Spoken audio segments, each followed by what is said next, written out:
माननीय सदस्य श्री भरत बिंद जी, आपके पास 10 मिनट का वक्त है। सबसे पहले मैं आपका आभार व्यक्त करना चाहता हूं। महोदय, आपने मुझे बोलने का समय दिया है।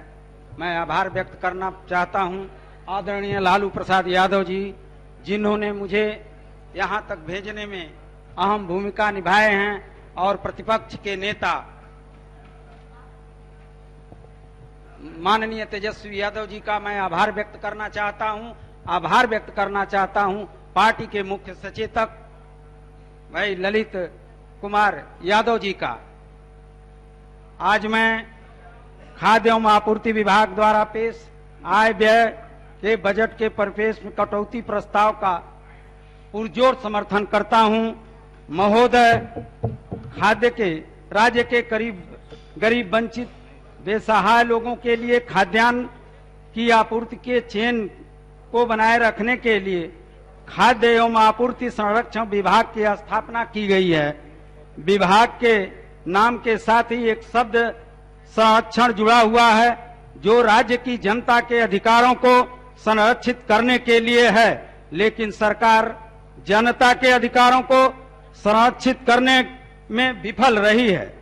राज्य के खाद्य आयोग ने भी शायद सरकार के 8 साल पूर्व से आयोग की रिपोर्ट नहीं मांगी है, क्योंकि राज्य में पहली बार वर्तमान खाद्य आयोग ने अपनी जांच रिपोर्ट दी है। सरकार अपने उत्तर में यह स्वीकार की है कि मेरे पास कोई आयोग की रिपोर्ट अभी तक नहीं आई है। महोदय, जिसमें यह कहा गया है कि राज्य में खाद्य आपूर्ति के गोदाम में उपभोक्ता तक जाते जाते प्रति कुंटल 20 किलोग्राम अनाज में कमी हो जाती है, जबकि राज्य खाद्य आयोग के अध्यक्ष ने मधुबनी, दरभंगा आदि जिलों की जांच में पाए गए घटतौली की दरभंगा में प्रेस वार्ता कर चुके हैं। महोदय, राज्य में कोरोना के महामारी से पीड़ित रहा है। हजारों गरीब परिवार की नौकरी चली गई, लाखों लोग खाने पीने से वंचित हुए तथा जान भी गंवाए, परंतु सरकार इसी बीच प्रखंड आपूर्ति पदाधिकारी तथा जन वितरण प्रणाली के विक्रेताओं एवं नया कमाई का साधन भी दे दिया। महोदय, गलत राशनधारी के नाम पर उन लोगों का नाम उपभोक्ता सूची से हटाया जा रहा है जो सही लाभुक हैं। वे गलत लोग अभी भी उस सूची में जुड़े हुए हैं, जो धनाढ्य हैं या उनकी पहुंच डीलर अथवा प्रखंड आपूर्ति कार्यालय से है। महोदय, इतना ही नहीं, उन गरीबों को सरकारी राशन नहीं मिल रहा है जिनके पास एकमात्र सरकारी राशन की माध्यम है। डीलर उन सभी उपभोक्ताओं का राशन कार्ड जमा कराकर उनके कार्ड को भर देते हैं तथा लाभुकों को डांट फटकार कर भगा देते हैं और एक अच्छा खासा आमदनी जमा कर लेते हैं। महोदय, बेहद लाचार, निसहाय एवं हाशिए पर समाज है। ये सत्यापन के नाम पर ठगा जा रहा है। यह वर्ग ज्यादातर निरक्षर होने के नाते आधार सत्यापन के नाम पर हटा दिए जाते हैं। वही दूसरी तरफ चालाक लोग स्थानीय कर्मचारी हों या डीलर से मिलकर सॉफ्टवेयर की कमी का फायदा उठाते हुए अवैध तरीके से अपना नाम खाद्यान्न सूची से जुड़वा लेते हैं। महोदय, खाद्य आपूर्ति मंत्रालय द्वारा मुख्यतः बिहार के भीतर उत्पादित खाद्यान्न का खरीद न्यूनतम मूल्य पर खरीद के साथ गरीब लोगों को उचित मात्रा में कम कीमत पर खाद्यान्न उपलब्ध कराने का मुख्य कार्य है।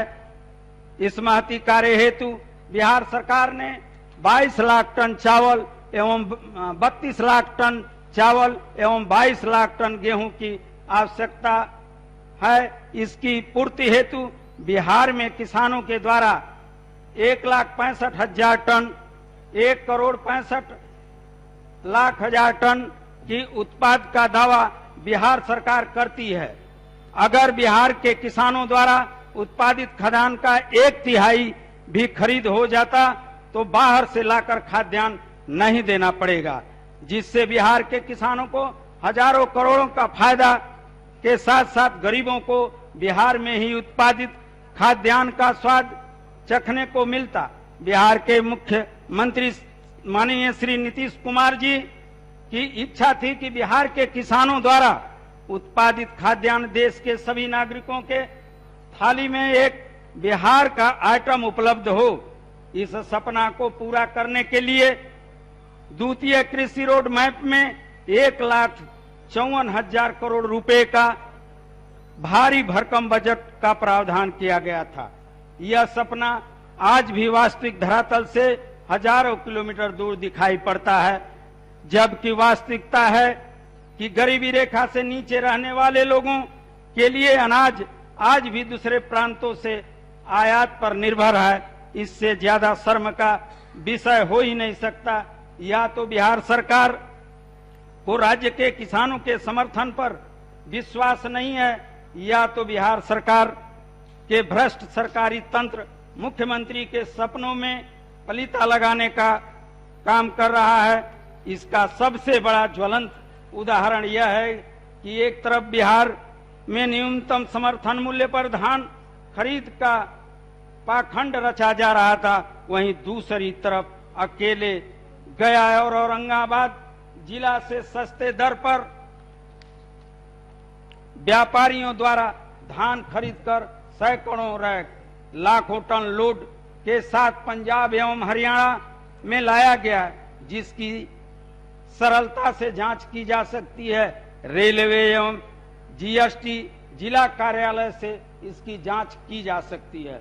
महोदय, मैं बताना चाहता हूं, आपके माध्यम से सरकार का ध्यान आकृष्ट करना चाहता हूं कि गरीब मजदूर किसान जो गांव में बसे हुए हैं, आज सैकड़ों साल से जहां बसे हुए हैं, उनको एक छोटी सी नोटिस पर उनके घर को गिरा दिया जाता है, जबकि पिछले सरकार 3-3 डिसमिल जमीन प्रत्येक गरीब को देने के वादा किया था, लेकिन अभी तक नहीं हुआ। गांव में मैं जाकर देखा, सैकड़ों घर ढा दिया जाता है। जब जेसीबी मशीन का बोकेट लगाकर उस गरीब के घरों पर वार किया जाता है तो ऐसा लगता है कि कहीं हम लोगों के सीने पर वार हो रहा है। महोदय, मैं आपके माध्यम से पूछना चाहता हूं, सरकार जब 3-3 डिसमिल जमीन उन गरीबों को मुहैया की है, तो आखिरकार जमीन देने के पूर्व ही घर को ढहाने का क्या औचित्य है?